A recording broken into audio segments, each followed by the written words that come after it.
সুপ্রিয় শ্রোতা, গল্প পাঠের আসর চ্যানেলে শুনতে যাচ্ছেন হুমায়ুন আহমেদ রচিত জোছনা ও জননীর গল্প উপন্যাসটির ৩৪তম পর্ব। আমি ওয়ারা করিম, সাথে থাকুন। হাজী মতলুব মিয়ার নির্মাণ নীলগঞ্জ জামে মসজিদ এই এলাকার সবচেয়ে সুদৃশ্য পাকা দালান। হাজী মতলুব মিয়া জীবনের শেষ প্রান্তে এসে ধর্মকর্মে মন দেন। তিনি ঘোষণা করেন, আসল ইবাদত হল হাক্কুল ইবাদত, জনতার জন্যে কিছু করা। তিনি তখন হাক্কুল ইবাদতের অংশ হিসেবে মসজিদ বানানো শুরু করেন। এই সময় তার বয়স ৭০-এর কাছাকাছি, নানান ব্যাধিতে আক্রান্ত। মসজিদ তৈরি যেদিন শুরু হলো সেদিন তিনি একটা স্বপ্ন দেখেন। স্বপ্নে অলি ধরনের এক মানুষ, যার পরনে সাদা লম্বা কুর্তা, মাথায় পাগড়ি, হাতে বাঁকা লাঠি, তাকে দেখা দেন। সেই সুফি মানুষ হাতের বাঁকা লাঠি দিয়ে তাকে বুকে খোঁচা দিয়ে বলেন, মতলুব মিয়া, তোমার আয়ু শেষ হয়ে গিয়েছিল। তুমি একটি সৎকর্মে হাত দিয়েছ। এই সৎকর্ম শেষ না হওয়া পর্যন্ত তোমার মৃত্যু হবে না। সৎকর্ম সুন্দরভাবে সমাধা করো। এই বলে সুফি পুরুষ অদৃশ্য হয়ে যান।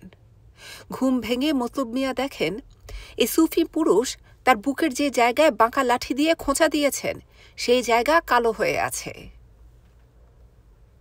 তিনি বিপুল উৎসাহে মসজিদ বানানো শুরু করেন।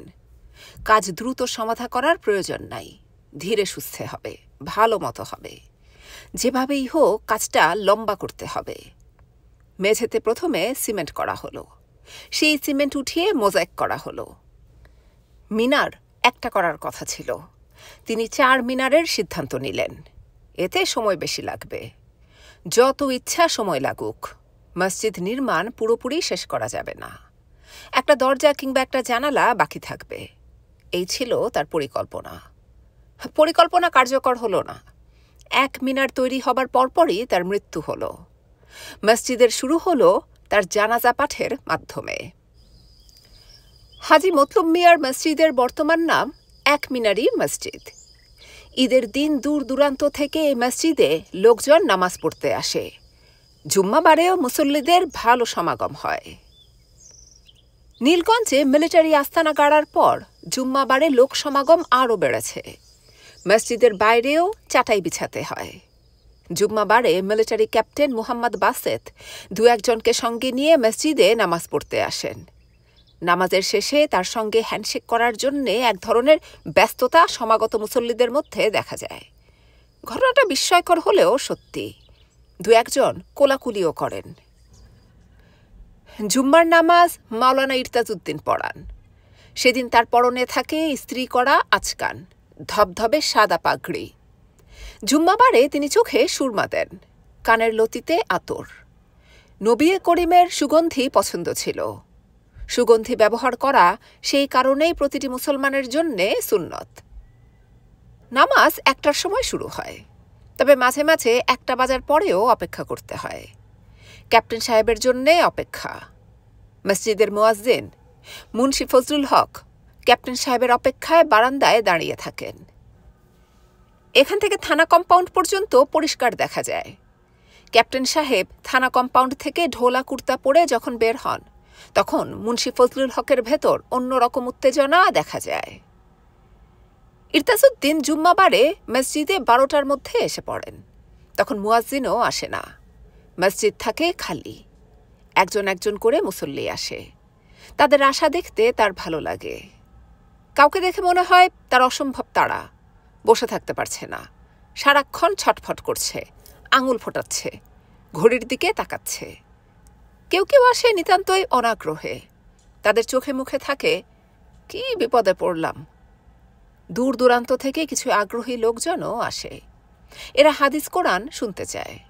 এরা অনেক আগে চলে আসে। তাদের সঙ্গে হাদিস কোরআন নিয়ে কথা বলতে ইরতাজউদ্দিন পছন্দ করেন। ধর্মের কত জটিল বিষয় আছে, কত সূক্ষ্ম খুঁটিনাটি আছে, এইসব নিয়ে আলাপ করতেও ভালো লাগে। হ্যাঁ, এখন সময় অন্যরকম। এই সময়ের নাম সংগ্রামের সময়। এই সময়ে মানুষজন কোনো বাধা ধরা নিয়মে চলে না। জুম্মাবারে মুসল্লিরা প্রবল আতঙ্ক নিয়ে মসজিদে প্রবেশ করেন এবং কেউ কিছু শুনতে চান না। ইরতাজউদ্দিন মাথা নিচু করে ইমামের জায়নামাজে বসে আছেন। তার হাতে তসবিহ। তসবিহ ৯৯টা দানা তিনি এক এক করে টানছেন এবং এক এক দানায় আল্লাহ পাকের এক একটি নাম স্মরণ করছেন। ইয়া রহমানু, হে দয়াময়। ইয়া সাদেকু, হে সত্যবাদী। ইয়া কুদ্দুসু, হে পবিত্র। ইয়া মুমিতু, হে মৃত্যুদাতা। ইরতাজউদ্দিন ইয়া মুমিতু বলে থেমে গেলেন। আল্লাহ পাকের পরের নামগুলি এখন আর তার মনে পড়ছে না। ঘুরে ফিরে মাথায় আসছে ইয়া মুমিতু, ইয়া মুমিতু। মসজিদের বাইরে উঠানের দক্ষিণ পাশে কদম গাছের ছায়ায় 4 জন হিন্দু বসে আছে। তাদের একজন মিষ্টির দোকানের মালিক পরেশ, ধুতি পরে আছে। চরম দুঃসময়ে সে ধুতি পরার সাহস দেখিয়েছে, কারণ আজ জুম্মার নামাজের পর তারা মুসলমান হবে। মুসলমান হবার পর পাঞ্জাবি লুঙ্গি পরবে, কাজেই শেষবারের মতো ধুতি পরা যায়। 4 জন হিন্দুর ভেতর 2 জন নমশূদ্র। নমশূদ্ররা সাহসী হয়, এমন কথা চালু থাকলেও এরা ভয়ে কুঁকড়ে আছে। হিন্দু মুসলমান হচ্ছে, এই দৃশ্য দেখার জন্যে ক্যাপ্টেন সাহেব আগ্রহ প্রকাশ করেছেন। এই 4 হিন্দুর জন্যে মুসলমান নাম তিনিই ঠিক করে দিয়েছেন: আব্দুর রহমান, আব্দুর কাদের, আব্দুর হক, আব্দুর সালেহ। ক্যাপ্টেন সাহেবের ইচ্ছা ছিল 4 জনকেই একটা করে কোরআন শরীফ দেবেন। নীলগঞ্জের একমাত্র লাইব্রেরিতে কোনো কোরআন শরীফ পাওয়া যায়নি। ক্যাপ্টেন সাহেব এতে বিরক্ত হয়েছেন। যে 4 জনকে আজ মুসলমান করা হবে তাদের যেন নিয়ম মাফিক খতনা করানো হয়, সেই বিষয়েও ক্যাপ্টেন সাহেব নির্দেশ দিয়েছেন। হাজামকে খবর দেয়া হয়েছে, সে ধারালো বাঁশের চলটা দিয়ে খতনা করাবে। ক্যাপ্টেন সাহেবের ধারণা এই দৃশ্যও উপভোগ্য হবে। তার নিজের ক্যামেরা ছিল না, এই মজার দৃশ্য ক্যামেরায় তুলে রাখার জন্যে তিনি ক্যামেরার ব্যবস্থাও করেছেন। 1:45 জুম্মার নামাজের আজান দেয়া হলো। আজানের পরপরই ইরতাজউদ্দিন মসজিদ থেকে বের হয়ে কদম গাছের কাছে গেলেন। গাছের নিচের 4 জনই নড়ে চড়ে বসল। এদের একজন শুধু তার চোখে চোখ রাখল, অন্যরা মাটির দিকেই তাকিয়ে রইল। ইরতাজউদ্দিন বললেন, আপনারা ভালো আছেন? 3 জন হ্যাঁ সূচক মাথা নাড়ল, একজন অন্যদিকে তাকিয়ে রইল। ইরতাজউদ্দিন বললেন, আপনারাই শুধু মুসলমান হবেন, আপনাদের পরিবারের কেউ হবে না? পরেশ বলল, সবই হবে, প্রথমে আমরা, তারপর পরিবার। ইরতাজউদ্দিন বললেন, আপনাদের ধর্ম কি বলে আমি জানি না, আমাদের ধর্ম বলে জীবন বাঁচানো ফরজ। মুসলমান হলে যদি জীবন রক্ষা হয় তাহলে মুসলমান হন, জীবন রক্ষা করেন। মুকুল সাহা ধুতির এক প্রান্ত দিয়ে চোখ ঢেকে ফুঁপিয়ে উঠল। ইরতাজউদ্দিন তার দিকে তাকিয়ে বললেন, পবিত্র কোরআন মজিদে একটা বিখ্যাত আয়াত আছে, লাকুম দিনুকুম ওয়ালিয়া দিন, যার যার ধর্ম তার তার কাছে। ইসলাম অন্য ধর্মের উপর জবরদস্তি করে না। ইরতাজউদ্দিনের আরও কিছু বলার ইচ্ছা ছিল, এর মধ্যেই মুয়াজ্জিন মুন্সি ফজলুল হক তার কাছে ছুটে এসে বলল, ক্যাপ্টেন সাহেব থানা কম্পাউন্ড থেকে বের হয়েছেন, আজ তার সঙ্গে 6 জন আছেন, ক্যাপ্টেন সাহেবকে নিয়ে 7 জন। ইরতাজউদ্দিন বললেন, জুম্মার নামাজ আমি পড়াবো না, এখন থেকে আপনি পড়াবেন। এইটা কি বলেন? কেন জুম্মার নামাজ পড়াবো না সেই ব্যাখ্যা আজ নামাজ শুরুর আগে দিতে চেয়েছিলাম, কিন্তু দিব না, আমি এখন চলে যাব। জুম্মার নামাজও পড়বেন না? না। এসব কি বলতেছেন? যা বলতেছি চিন্তা ভাবনা করে বলতেছি। এখন থেকে আমি জুম্মার নামাজ পড়ব না। পরাধীন দেশে জুম্মার নামাজ হয় না। নবী করিম যতদিন মক্কায় ছিলেন জুম্মার নামাজ পড়েন নাই। তিনি মদিনায় হিজরত করার পর একটা সূরা নাজিল হয়, সূরার নাম জুমুয়া। সেই সূরায় জুম্মার নামাজের নির্দেশ দেয়া হয়, তখন তিনি জুম্মার নামাজ শুরু করেন। মাথা খারাপের মতো কথা বলবেন না, ক্যাপ্টেন সাহেব চলে এসেছেন, আসুক, আমি চলে যাচ্ছি। মাওলানা ইরতাজউদ্দিন বাড়িতে ফিরে জোহরের নামাজ আদায় করলেন। নামাজের শেষে মোনাজাতের সময় তিনি বললেন, হে গাফুরুর রাহিম, আমি যদি ভুল করে থাকি আমি তোমার কাছে ক্ষমা চাই। আমার বুদ্ধি এবং জ্ঞান দুইই অল্প। আমি যে সিদ্ধান্ত নিয়েছি তা আমার অল্প বুদ্ধি এবং অল্প জ্ঞানের ফসল। এতে যদি ত্রুটি হয়ে থাকে তুমি আমাকে ক্ষমা করো। আমি তোমার ক্ষমার সাগরে হাত পাতলাম। ক্ষমা চাইবার সময় তার চোখে পানি চলে এলো। তিনি অনেকক্ষণ কাঁদলেন। নামাজের সময় তার চোখে পানি আসে না। অনেক দিন পর পানি এলো। তিনি মোনাজাত শেষ করে জায়নামাজে বসে রইলেন। গায়ের পোশাক বদলালেন না, কারণ তিনি জানেন ক্যাপ্টেন সাহেব তাকে ডেকে পাঠাবেন, জিজ্ঞাসাবাদ করবেন। তিনি ক্যাপ্টেন সাহেবকে যা যা বলবেন তা মোটামুটি ঠিক করা আছে। এইসব কথা ক্যাপ্টেন সাহেবের পছন্দ হবে না। যদি পছন্দ না হয় তাহলে নদীর পাড়ে তাকেও যেতে হতে পারে। মৃত্যু নিয়ে তিনি ভীত না। কে কখন কিভাবে মারা যাবে তা আল্লাহ পাক নির্ধারিত করে রেখেছেন। লাউহে মাহফুজে এইসব দলিল রাখা আছে। যে মৃত্যু আল্লাহ পাক কর্তৃক নির্ধারিত, সেই মৃত্যুকে ভয় পাবার কিছুই নেই। ওসি সাহেবের স্ত্রী কমলা এসে কয়েকবার ঘুরে গেছে। ইরতাজউদ্দিন জায়নামাজে চোখ বন্ধ করে বসেছিলেন বলে কিছু বলতে সাহস পায়নি। এবার সে সাহস করে বলল, চাচাজি, কি হয়েছে? তিনি বললেন, মনটা সামান্য অস্থির হয়ে আছে, আর কিছু না। ভাত খাবেন না চাচাজি? না, এখন খাবো না। মা, আমি এখন কি বলবো মন দিয়ে শোনো। যদি আমার ভালো মন্দ কিছু হয় তুমি হেডমাস্টার সাহেবের কাছে চলে যাবে। উনি অতি শুদ্ধ মানুষ, উনি যা করার অবশ্যই করবেন। কমলা ভীত গলায় বলল, এইসব কথা কেন বলতেছেন? আমার মন অস্থির হয়ে আছে বলেই বলতেছি। অস্থির মানুষ অনেক কথা বলে। চাচাজি, এক কাপ চা কি বানায় দেব? না গো মা, কিছুই খাবো না, তবে এক গ্লাস পানি খাবো। এই পৃথিবীর যাবতীয় খাদ্যের মধ্যে পানি হলো শ্রেষ্ঠ খাদ্য এবং আল্লাহ পাকের দেয়া অতি পবিত্র নেয়ামত। যতবার পানির গ্লাসে চুমুক দিবে ততবারই মনে মনে আল্লাহ পাকের শুকুর গুজার করবা। তোমার প্রতি এই আমার একমাত্র উপদেশ। আসর ওয়াক্তের আগে আগে ক্যাপ্টেন মুহাম্মদ বাসেত ইরতাজউদ্দিনকে ডেকে পাঠালেন। তাকে থানা কম্পাউন্ডে নিয়ে যাবার জন্যে থানার ভারপ্রাপ্ত ওসি দুজন কনস্টেবল নিয়ে এসেছেন। ওসি সাহেব একবারও ইরতাজউদ্দিনের দিকে চোখ তুলে তাকাচ্ছেন না।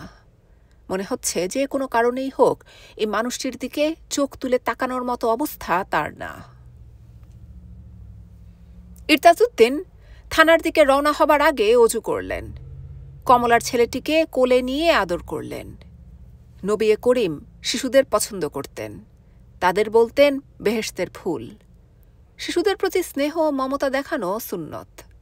সেই মমতা ইরতাজউদ্দিন কেন জানি দেখাতে পারেন না। শাহেদের মেয়ে রুনি ছাড়া কোনো শিশুই তাকে আকর্ষণ করে না। এটা অবশ্যই তার চরিত্রের বড় একটা দুর্বলতা। তবে কমলার এই ছেলেটার প্রতি তার মায়া পড়ে গেছে। এই ছেলেকে কোলে নিলেই সে খপ করে তার দাড়ি ধরে ফেলে। তার হাত ছুটানো তখন সমস্যা হয়ে যায়। হাত ছাড়িয়ে নিতে গেলে কাঁদতে শুরু করে। ক্যাপ্টেন বাসেতের সামনে কফির কাপ, চিনি দুধবিহীন কালো কফি। তিনি এক একবার কফির কাপে চুমুক দিচ্ছেন, কড়া কফির তিক্ত স্বাদে মুখ বিকৃত করছেন। ইরতাজউদ্দিন তার সামনে চেয়ারে বসে আছেন। তাকেও কফি দেয়া হয়েছে। তিনি কফিতে চুমুক দেননি। ক্যাপ্টেন বাসেত সিগারেট ধরালেন। লম্বা করে ধোঁয়া ছেড়ে হাত ইশারা করলেন। ঘরে দুজন সেপাই এবং একজন হাবিলদার মেজর ছিল। তারা ঘর থেকে বারান্দায় দাঁড়ালো। তাদের দৃষ্টি ঘরের ভেতর। ক্যাপ্টেন বাসেত খানিকটা ঝুঁকে এসে বললেন, আমি খবর পেয়েছি আপনি জুম্মার নামাজ পড়াবেন না, কারণ আমি জুম্মার নামাজ পড়তে যাই। আমার মতো খারাপ মানুষকে পেছনে নিয়ে নামাজ হয় না। এই জাতীয় বক্তৃতাও নাকি দিয়েছেন। ইরতাজউদ্দিন শান্ত গলায় ব্যাখ্যা করলেন কেন তিনি জুম্মার নামাজ পড়াচ্ছেন না। ব্যাখ্যা শুনে ক্যাপ্টেন বাসেতের মুখ কঠিন হয়ে গেল। আপনি বলতে চাচ্ছেন পরাধীন দেশে জুম্মার নামাজের প্রয়োজন নেই? অর্থাৎ আপনি বলতে চাচ্ছেন পূর্ব পাকিস্তান পরাধীন? জি জনাব। আপনি কি বুঝতে পারছেন আপনি কি বলছেন? বুঝতে পারছি। আপনার এই কথার জন্য আপনাকে কি শাস্তি দেওয়া হবে তা কি জানেন? জি না জনাব। দেশের যে শত্রু তার শাস্তি একটাই, আপনি মুক্তিদের একজন, আপনি মুক্তির হয়ে কাজ করছেন। আমি যা করেছি নিজের বিচার ও বিবেকে কাজ করেছি। আপনি চান না পাকিস্তান থাকুক? আপনি হিন্দুস্তানের 5 আটা কুকুর হতে চান? জনাব, আমি নিজেকে খাঁটি মুসলমান মনে করি। একজন খাঁটি মুসলমানের দায়িত্ব জালিম শাসকের বিরুদ্ধে বিদ্রোহ করা। ক্যাপ্টেন বাসেত হাতের সিগারেট ফেলে দিয়ে নতুন সিগারেট ধরালেন।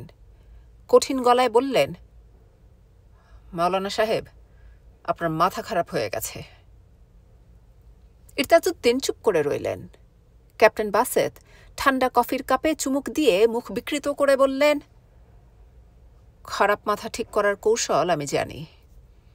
এমনভাবে মাথা ঠিক করব যে বাকি জীবন আপনি তসবি টানবেন আর বলবেন, পাকিস্তান পাকিস্তান। ইরতাজউদ্দিন ছোট্ট করে নিঃশ্বাস ফেললেন। মাওলানা, চুপ করে থাকবেন না, কথা বলেন। ইরতাজউদ্দিন বললেন, জনাব, আমার যা বলার ছিল আমি বলে ফেলেছি। আর কিছু বলার নাই? জি না।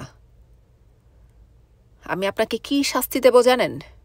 আপনাকে উলঙ্গ করে সারা গ্রামে ঘুরানো হবে। আমি রসিকতা করছি না, আমি বিশ্বাসঘাতককে কঠিন শাস্তি দেই। আল্লাহ পাক যদি এই লজ্জা আমার কপালে লিখে থাকেন, তাহলে এই লজ্জা আমাকে পেতে হবে। পবিত্র কোরআন শরীফের সূরা বনী ইসরাইলে আল্লাহ পাক বলেছেন, আমি সবার ভাগ্য সবার গলায় হাড়ের মতো ঝুলাইয়া দিয়াছি। আমার ভাগ্য আমার কপালে লেখা, একইভাবে আপনার ভাগ্য আপনার কপালে লেখা। আমাকে ভয় দেখানোর চেষ্টা করছো? জনাব, ভয় দেখানোর মালিক আল্লাহ পাক, আমি না। ক্যাপ্টেন বাসেত চেয়ার ছেড়ে উঠে দাঁড়ালেন। টেবিলে টোকা দিতেই সেপাই এবং সুবেদার মেজর ঘরে ঢুকল। ক্যাপ্টেন বাসেত বললেন, ওসিকে বলো এই গদ্দারকে ন্যাংটা করে সারা গ্রামে ঘুরাতে, তোমরাও সঙ্গে থাকবে। নীলগঞ্জের অতি শ্রদ্ধেয় অতি সম্মানিত মানুষ মাওলানা ইরতাজউদ্দিনকে সম্পূর্ণ নগ্ন অবস্থায় প্রদক্ষিণ করা হলো। তাকে প্রথমে নিয়ে যাওয়া হলো নীলগঞ্জ স্কুলে, সেখান থেকে নীলগঞ্জ বাজারে। বাজারে ছোট্ট একটা ঘটনা ঘটল। দর্জির দোকানের এক দর্জি একটা চাদর নিয়ে ছুটে এসে ইরতাজউদ্দিনকে ঢেকে দিয়ে জড়িয়ে ধরে রাখল। ঘটনা এত দ্রুত ঘটল যে সঙ্গের মিলিটারিরা বাধা দেবার সময় পেল না। ইরতাজউদ্দিন এবং দর্জিকে মাগরিবের নামাজের পর সোহাগী নদীর পাড়ে নিয়ে গুলি করা হলো। মৃত্যুর আগে আগে ইরতাজউদ্দিন পরম নির্ভরতার সঙ্গে আল্লাহ পাকের কাছে উঁচু গলায় শেষ প্রার্থনা করলেন, হে আল্লাহ পাক, যে মানুষটা জীবনের মায়া তুচ্ছ করে আমাকে লজ্জার হাত থেকে বাঁচাতে চেয়েছিল, তুমি তার প্রতি দয়া করো, তুমি তার প্রতি তোমার রহমতের দরজা খুলে দাও। নেত্রকোনা অঞ্চলের এ সত্য ঘটনাটির সাক্ষী যে দর্জি, সে গুলি খাওয়ার পরেও প্রাণে বেঁচে যায়। আমি তার কাছ থেকেই গল্পটি শুনি। লেখক। নীলগঞ্জ হাই স্কুলের হেডমাস্টার মনসুর সাহেব মাথা নিচু করে তার শোবার ঘরের খাটে বসে আছেন। তার সামনেই ঘোমটা দিয়ে বসে আছেন তার স্ত্রী আসিয়া। বিস্ময়কর ঘটনা ঘটেছে। আসিয়া এখন সম্পূর্ণ সুস্থ, তার মাথায় কোনো সমস্যা নেই। মধ্য দুপুর, প্রবল বৃষ্টি হচ্ছে। বৃষ্টি শুরু হয়েছে কাল রাত থেকে। এত প্রবল বর্ষণ নীলগঞ্জে এর আগে কখনো হয়েছে বলে মনসুর সাহেব মনে করতে পারছেন না। তিনি ছোট্ট নিঃশ্বাস ফেলে স্ত্রীর দিকে তাকিয়ে বললেন, আসিয়া, তুমি যদি অনুমতি দাও তাহলে আমি একটা কাজ করতে চাই। আসিয়া ক্ষীণ গলায় বললেন, কি কাজ? ঘোমটা সরাও। কথাগুলি আমি তোমার মুখের দিকে তাকিয়ে বলতে চাই। আসিয়া ঘোমটা সরালেন। মনসুর সাহেব বললেন, আমার অতি প্রিয়জন ইরতাজউদ্দিন কাশেমপুরী সব সময় বলতেন, যে স্বামী স্ত্রীর মনে কষ্ট দিয়ে কোনো কাজ করবে, আল্লাহ পাক তাকে কখনো ক্ষমা করবেন না। যে কাজটা আমি করতে যাচ্ছি তার জন্যে আমি তোমার অনুমতি চাই। আসিয়া আবারও বললেন, কি কাজ? ইরতাজউদ্দিন কাশেমপুরীকে মিলিটারিরা গতকাল সন্ধ্যায় নদীর পাড়ে গুলি করে মেরেছে। তারা এই অঞ্চলে কারফিউ দিয়ে রেখেছে। মৃতদেহ পড়ে আছে নদীর পাড়ে। ভয়ে কেউ সেখানে যাচ্ছে না। আমি ওনার ডেড বডি নিয়ে আসতে চাই, নিয়ম মতো কবর দিতে চাই। আপনি একা এই কাজ পারবেন? কেন পারবো না? পারতে হবে। আপনি যদি বলেন তাহলে আমি যাব আপনার সঙ্গে। মনসুর সাহেব বিস্মিত হয়ে বললেন, তুমি যেতে চাও? জি, যেতে চাই। মিলিটারি যদি আপনাকে গুলি করে মারে তাহলে আপনার সঙ্গে আমিও মরতে চাই। আমি একা বেঁচে থেকে কি করব?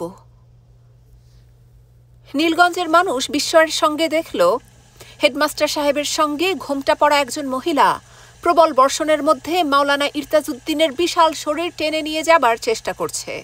তাদের খুবই কষ্ট হচ্ছে। অনেকে এই দৃশ্যটা দেখছে, কিন্তু কেউ এগিয়ে আসছে না। হঠাৎ একজনকে ভিজতে ভিজতে এগিয়ে আসতে দেখা গেল।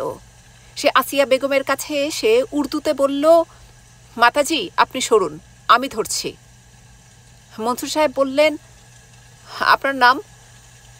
আগন্তুক বলল, আমি বলুচ রেজিমেন্টের একজন সেপাই, আমার নাম আসলাম খাঁ। ইরতাজউদ্দিন কাশেমপুরের নামাজে জানাজা হয় দেশ স্বাধীন হবার পর। ওই দিন তার কবর হলেও জানাজা হয়নি। জানাজার জন্যে মাওলানা খুঁজে পাওয়া যায়নি। আসমানি হতাশ চোখে রুনির দিকে তাকিয়ে আছে। মেয়েটা এত অবুঝ কি করে হয়ে গেল? সকাল থেকে ঘ্যান ঘ্যান করছে। এখন দুপুর, সে সন্দেশ খাবে। সন্দেশের ব্যাপারটা মেয়ের মাথায় কি করে এসেছে আসমানি জানে না। শরণার্থী শিবিরে সে কি কাউকে দেখেছে সন্দেশ খেতে? দেখতেও পারে। এই মেয়ে এখন নিজের মনে ঘুরঘুর করতে শিখেছে। কাউকে কিছু না বলে এখানে ওখানে যাচ্ছে। এই পাশে আছে, এই নেই। একদিন তো সারা দুপুর তার খোঁজ নেই। চিন্তায় অস্থির হয়ে আসমানি যখন ঠিক করলো ক্যাম্প ওয়ার্ডেনকে জানাবে, তখন মেয়েকে দেখা গেল হেলতে দুলতে আসছে, হাতে একটা বনরুটি। কে দিয়েছে বনরুটি? মেয়ে বলবে না। আসমানির ধারণা সে কারো কাছ থেকে চেয়ে নিয়ে এসেছে। মেয়েটার ভিখিরি স্বভাব হয়ে গেছে, যেখানে সেখানে হাত পাতছে। রুনিকে অবশ্যই দোষ দেয়া যায় না। তারা তো এখন ভিখিরি, নিজ দেশ ছেড়ে অন্য এক দেশে ভিখিরি সেজে বাস করছে। থালা হাতে খাবারের জন্যে দুবেলা লাইন ধরতে হচ্ছে। কি লজ্জা, কি লজ্জা! এই লজ্জা, এই অপমানের শেষ কি হবে? নাকি বাকি জীবন কেটে যাবে শরণার্থী শিবিরে? এইসব নিয়ে চিন্তা করতে এখন আর আসমানের ভালো লাগে না। তার এখন একটাই চিন্তা, রুনিকে আগলে রাখা, যেন হারিয়ে না যায়। হারিয়ে গেলে এই মেয়েকে তার পক্ষে খুঁজে পাওয়া সম্ভব হবে না।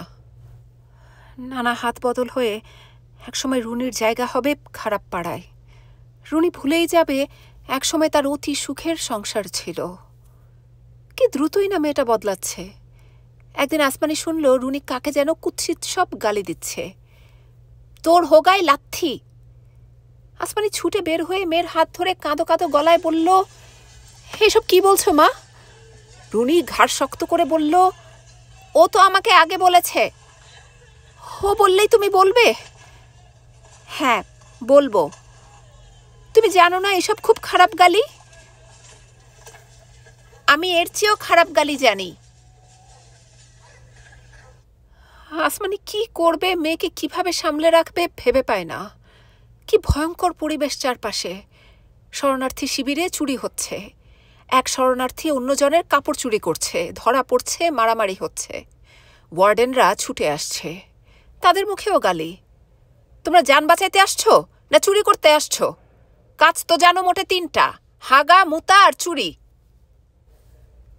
মাঝে মাঝে বাংলাদেশ সরকারের লোকজন আসেন। তারা মুখের ভাব এমন করে রাখেন যে শরণার্থীদের দুঃখ দুর্দশায় তাদের হৃদয় ভেঙে যাচ্ছে। কি সুন্দর সুন্দর বক্তৃতা। আমরা বাঙালি, আমরা ধ্বংস হয়ে যাব কিন্তু মাথা নোয়াবো না। আপনারা ধৈর্য ধরুন, আমাদের বীর মুক্তিবাহিনী যুদ্ধ করে যাচ্ছে, বিজয় এলো বলে। তারা নানান ধরনের পরিকল্পনা নিয়েও আসেন। শরণার্থী শিশুদের জন্যে স্কুল হবে, পড়াশোনা যেন বন্ধ না হয়। শরণার্থীদের দিয়ে নাটক করানো হবে, নাটকের বিষয়বস্তু দেশপ্রেম। বাইরের পৃথিবী যেন দেখে এর মধ্যেও আমরা জীবনের আলোয় উদ্ভাসিত। প্রায় বিদেশিরা আসে ছবি তুলতে, কেউ আসে মুভি ক্যামেরা নিয়ে, তাদের সঙ্গে বিরাট লটবহর। সে সময় যদি শরণার্থীদের কেউ মারা যায় তবেই তাদের আনন্দ। কত কায়দা করেই না ডেড বডির ছবি তোলা হয়। যারা শোকে অস্থির হয়ে কাঁদছে তাদের ছবি তোলা হয়। বিদেশিরা প্রায়ই এটা সেটা উপহার হিসেবে নিয়ে আসে, গায়ে মাখা সাবান, বাচ্চাদের জন্য লজেন্স, চকলেট। তখন ভয়ঙ্কর অবস্থা হয়, সবাই একসঙ্গে ঝাঁপিয়ে পড়ে। এই ঝাঁপিয়ে পড়ার দলে রুনিও আছে। ঝাঁপাঝাঁপি করে একবার সে গায়ে মাখার একটি সাবান এনে মাকে দিল। সেদিন তাকে মনে হয়েছিল সে বিরাট এক যুদ্ধ জয় করে ফিরেছে। পশ্চিমবঙ্গ সরকারের বড় বড় কর্মকর্তারাও আসেন। একদিন এসেছিলেন পশ্চিমবঙ্গের রাজ্যপাল। তিনি খুবই সুন্দর বক্তৃতা দিয়েছিলেন।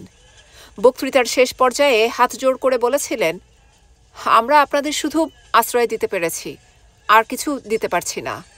স্বাদ আছে, সাধ্য নেই। আমি ক্ষমা প্রার্থনা করছি। কিছুদিন পরপরই খবর আসে ইন্দিরা গান্ধীর আসার সম্ভাবনা আছে। তখন সাজ রব পড়ে যায়। ব্যাটন হাতে ওয়ার্ডেনরা তাঁবুতে ঢুকে অকারণেই চিৎকার চেঁচামেচি করতে থাকে। বিছানা পরিষ্কার, বিছানা পরিষ্কার, খবরদার কেউ ঘরে হাগামুতা করবেন না। রেড ক্রস সাইন লাগানো একটি ডিসপেন্সারি প্রতিদিনই খোলা থাকে। সেখানে দুজন ডাক্তার বসেন। তারা যত্ন নিয়েই রোগী দেখেন, ব্যবস্থাপত্রও লিখে দেন, কিন্তু ওষুধ দিতে পারেন না। ডিসপেন্সারিতে ওষুধ নেই। মাঝে মাঝে দান হিসেবে ওষুধ পাওয়া যায়, সেই ওষুধ নিমেষেই শেষ হয়ে যায়। গর্ভবতী মাদের একটি তালিকা রেড ক্রস করেছে, সেখানে আসমানির নাম আছে। তালিকায় নাম ওঠার কারণে আসমানি প্রতি সপ্তাহে 1 টিন প্রোটিন বিস্কিট পায়। সেই বিস্বাদ বিস্কিট রুনি একা কুটকুট করে খায়, মাকে টিন ধরতে দেয় না। মেয়েটার জন্য আসমানির এত মায়া লাগে, তার বাড়ন্ত শরীর, সে শরীর খাদ্য চায়। সে বাড়তি খাবার জোগাড়ের সামর্থ্য আসমানির নেই। সকাল থেকে মেয়েটা সন্দেশ করছে, কোত্থেকে আসমানি সন্দেশ দেবে? গতকালই তার হাত পুরোপুরি খালি হয়ে গেছে, এখন হাতে একটা টাকাও নেই। মেয়েটার জন্যে আসমানির এতই খারাপ লাগছে যে হাতে একটা টাকা থাকলেও সে সন্দেশ কিনে দিত। মা, সন্দেশ কিনে দেবে না? আসমানি বলল, দেব। কখন দেবে? এখন দিতে হবে, এই এখন। কাঁদবে না রুনি? আমি কাঁদবো, আমি চিৎকার করব, আমি তোমাকে খামচি দেব। এসো বাইরে যাই, চিৎকার চেঁচামেচি খামচা খামচি ক্যাম্পের বাইরে করো, ভেতরে না। না, আমি এইখানে চিৎকার করব, আমি বাইরে যাব না। আসমানি মেয়েকে প্রায় টেনে হিঁচড়ে টিনশেডের বাইরে এনে প্রচণ্ড শব্দে মেয়ের গালে চড় বসালো। রুনি হতভম্ব হয়ে মার দিকে তাকিয়ে আছে। সে এর আগে কখনো মায়ের কাছ থেকে এমন ব্যবহার পায়নি। রুনি বলল, মা, তুমি আমাকে মারছো? আসমানি বলল, আজ মেরে আমি তোমার হাড্ডি গুঁড়া করে দেব। বলতে বলতে আসমানি মেয়ের গালে শরীরের সর্বশক্তি দিয়ে আবার চড় বসালো। ভাবি, সালাম আলাইকুম। আসমানি ঘুরে তাকালো। মুখ ভর্তি দাড়ি গোফের জঙ্গল নিয়ে অচেনা একজন লোক দাঁড়িয়ে আছে। রোদে ঝলসে যাওয়া তামাটে চেহারা, মাথা ভর্তি উড়ুক্কু চুল। ভাবি, আপনি আমাকে চিনতে পারছেন? চেনার অবশ্যই কথা না, আমি নিজেই এখন নিজেকে চিনি না। ভাবি, শাহেদ কি ক্যাম্পে আছে? না, ও ক্যাম্পে নেই। ক্যাম্পে আমি মেয়েকে নিয়ে আছি। শাহেদ কোথায়? ও কোথায় আমি জানি না। বেঁচে আছে কিনা তাও জানি না। আপনার নাম কি? নাইমুল? ভাবি, আপনি 10-এ 11 পেয়েছেন। আমি নাইমুল। আপনি কি মুক্তিযোদ্ধা? জি ভাবি। মেয়ের নাম রুনি না? রুনি মার খাচ্ছে কেন? আসমানি শান্ত গলায় বলল, ও সন্দেশ খেতে চায়। আপনি কি রুনিকে একটা সন্দেশ কিনে খাওয়াতে পারবেন? নাইমুল বলল, পারবো, তবে এখন না ভাবি। আমি সন্ধ্যাবেলায় সন্দেশ নিয়ে আসব। আসমানি তাকিয়ে আছে। মানুষটা লম্বা লম্বা পা ফেলে চলে যাচ্ছে। তার চলে যাবার ভঙ্গি বলে দিচ্ছে সে ফিরবে না। এখন দুঃসময়। দুঃসময়ে কেউ কথা রাখে না। রুনি আর কাঁদছে না, সন্দেশের জন্যেও হইচই করছে না।